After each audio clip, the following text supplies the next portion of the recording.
Hey guys, before we get into assessment 6, let's go through the preparation we did this week to get ready for this assessment.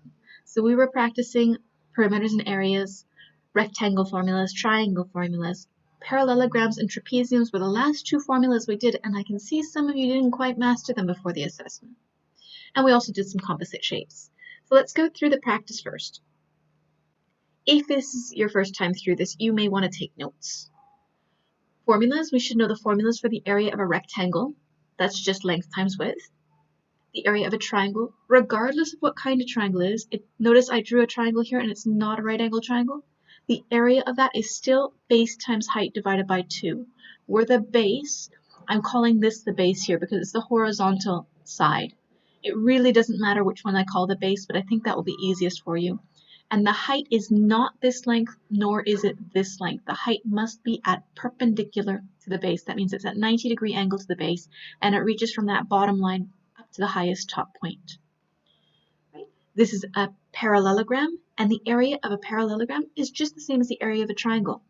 It's base times height. I'm calling it base and height, similar to in a triangle, because the height needs to be at 90 degrees to the base, so it's not this length here. But it's basically the same thing as length times width, as we call them in a rectangle. And the next one, a trapezium as well, is very similar to the area of a rectangle. However, where the area of the rectangle is length times width, the area of a trapezium, when I want to do length times width, I've got two different lengths here. So I'm going to first start to average those out.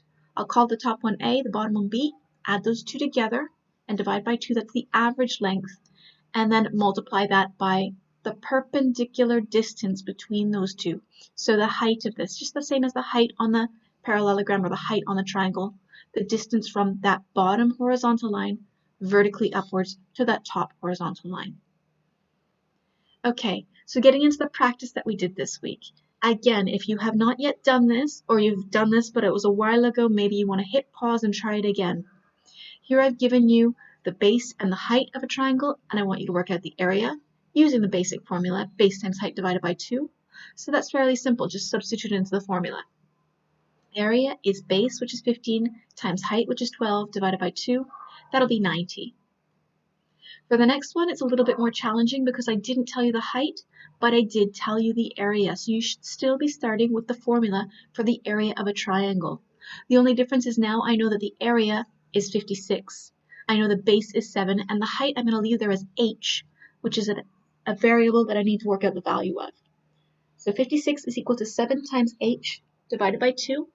To find out what h is, I need to get it on its own, which means I need to take the 2, which is dividing on the right-hand side, to the other side and multiply, and take the 7, which is multiplying on the right-hand side, to the other side and divide.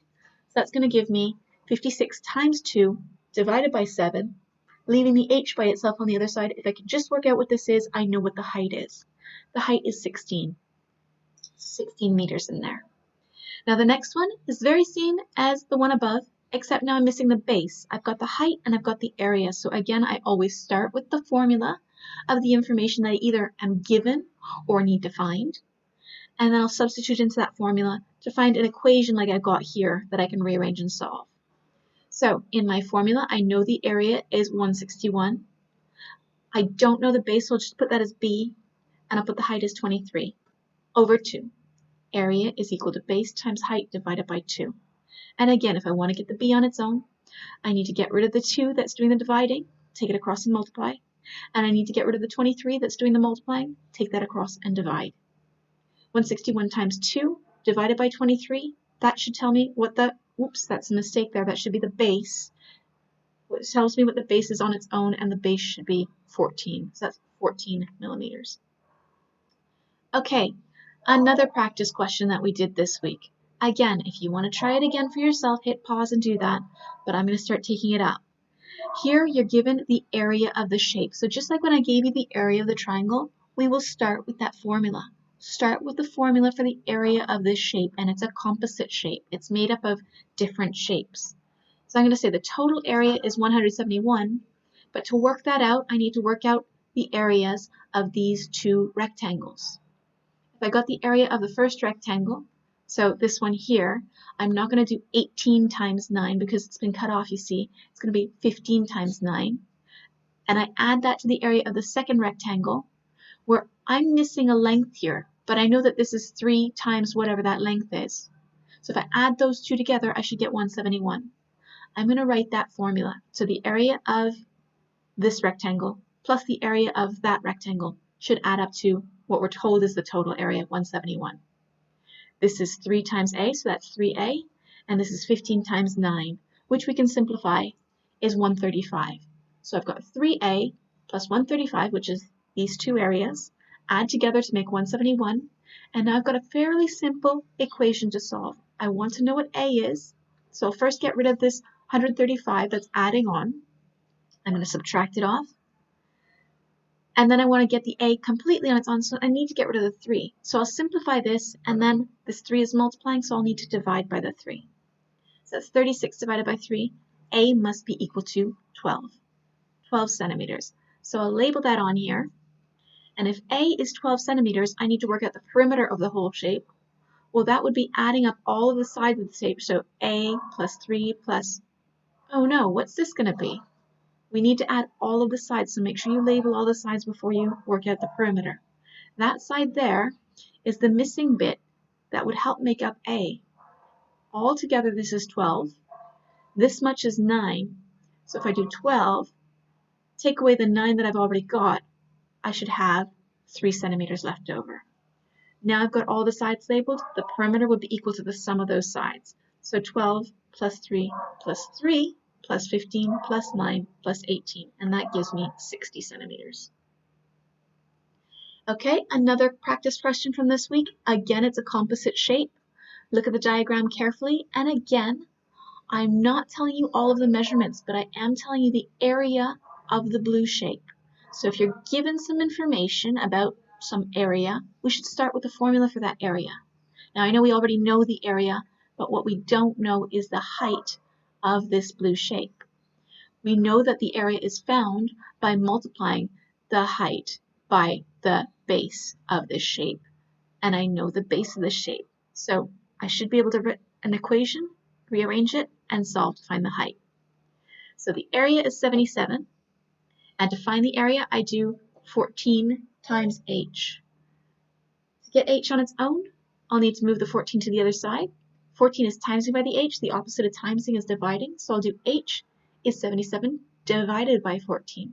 So the height must be equal to 5.5 centimeters. Let's label that. So I know the height of the blue shape is 5.5. That means I also know the height of the red shape. It should also be 5.5 because it's also attached to the other side of that rectangle. So the height of the triangle is 5.5. That should help me to work out the area of the triangle. You might be thinking, I don't know the base, but we do know the whole thing is 18. We know that this much is 14, which means that this must be 18 minus 14. That should be 4 centimeters. So I've got the base and I've got the height. Let's work out the area. Area B, it's a triangle, so it's base times height divided by 2. 4 is my base, 5.5 is my height, divided by 2. That gives me a area of 11 centimeters squared. So the area of B is 11. And the total area of the whole shape, well, we just worked out the area of B, and where can we find the area of A? Look at your working. It was given at the beginning. So the total area of the shape should be area A plus area B, which is 77 plus 11. That together makes 88 centimeters squared. Total area, 88 centimeters squared. Okay, another practice question we did this week, where we're looking at two different shapes, and you're given a hint about these. In case you do your calculation wrong, you're told that these areas should be the same to one significant figure. That is, when we round them, they should be the same value. They're not exactly the same, but they are close enough that when we round, they are the same. So let's work out the area of this triangle. Remember, area of a triangle is base times height divided by 2. So that's going to be the base is 9, the height is 7, divided by 2. 9 times 7 over 2, that gives us 31.5. Now that's not exactly the same as this area, but they will be very similar. They will be very close. The area of my composite shape going to be the area of a rectangle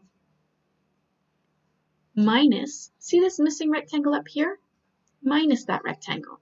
So the area of the big rectangle minus the area of the small rectangle. And I worked out these lengths 3 and 3 because this whole side here is 6. If that's 6 and that's 3, what's missing to make 6? 3 plus 3, right? And again, across this bottom here, the whole thing is 6. We're told that this much is 3, so obviously that's 3 as well. And this missing bit here must be 3. Okay, so we're doing a big square minus a small square because they've got the same length and width. So that's 6 by 6 for the big square minus 3 by 3 for the small square. That's 36 minus 9, which is 27 centimeters squared. Notice that they're not exactly the same, but if we round them to one significant figure, and one significant figure means one digit in the highest place value, that I'm not going to be equal to 0. So in this number, the highest place value is the tens position. That one digit, that 3, should stay a 3 because I look to the right and it's just a 1 next to it. It's not enough to round it up. So it's going to be 30. And this one, in the highest place value, which is the tens position as well, we've got a 2. But there's a 7 next to that. And a 7 is more than halfway. Any number 5 or higher will make me round up. So that's going to turn that 2 into a 3 in the tens positions at 30. So these are the same number to the nearest 10, to the nearest one significant figure. And they are both 30 centimeters squared. Right, next one we've got two parallelograms, and there is a hint on the answer line. We are told, first of all, that the first shape is about half the area of the second. And I'll bet without that hint you would have the wrong answer down here, because I bet you just did 98 times 36 is not half of 20 times 3. However, if you look at the answer line, this is in centimeters squared. So you need to first convert so that they're in the same units of measure. We need to convert this to centimeters first. So the area of the first parallelogram, first converting my millimeters to centimeters, 98 millimeters, divide that by 10 to convert to centimeters, that's 9.8 centimeters. And 36 millimeters, divide that by 10, that gives me 3.6 centimeters. So now I can work in centimeters here, so I get my answer in centimeters squared, and I can compare it with the other answer that will also be in centimeters squared. So area of a parallelogram, base times height. That's just going to be 9.8 times 3.6, which is 35.28. Now that has not been rounded, but this answer should be close to half of the other one. So let's work out the area of the second parallelogram. It's already in centimeters, so we're going to get an answer in centimeters squared. We just need to do area of a parallelogram, base times height, and the base is 20 where the height is 3. 20 times 3 is 60. So although this is a bit more than half of 60, it's approximately half of 60. So we could say, yeah, that makes sense. It makes a lot more sense that the area of A is 35.28 than it was 3,528. So we've got our answers. Now, if anyone was confused about their base and heights here because nothing is parallel or nothing is horizontal or vertical in this case, it doesn't need to be. You just need to choose one length, call that your base, and your height needs to be perpendicular to it. Now we should be ready for assessment 6. So again, if you haven't done this before, you're going to want to hit pause for each question to be able to go through it for yourself. Good luck. Question 1, area of a trapezium. Don't be fooled by the lengths. You know which lengths you need. Question 2, area of a parallelogram. Once again, I hope you know that formula. Question 3, you are given the base and area of a triangle, and you need to work out the height of the triangle. Remember that table we practiced this in? Question 4, you're told that a square has a perimeter of 28 centimeters. Work out the area of that square. A sketch might help for that. Think of the information you know and the information you need. Question 5, work out the total area of this shape, and it's a composite shape. You should be given enough values there, Look at the markings on the shape. Make sure you know what kind of shape this is. Question 6. You're given two different shapes, a trapezium and a parallelogram. You can work out the area of the trapezium, and you can use that area to find the missing information from the parallelogram. Question 7. Area formulas. I hope you know the area formulas for rectangles, triangles, trapeziums, and parallelograms. Don't be fooled by the lengths that you don't need. Remember your formulas. And finally, question 8, perimeters. Again, don't confuse which lengths you need to work out a perimeter. Think about what kinds of shapes these are. You may know more of the sides than labeled. Now, I hope the preparation at the beginning of this video helped you go through the assessment without any problems. To take up this assessment, please look for our next video, Year 8's taking up Assessment 6.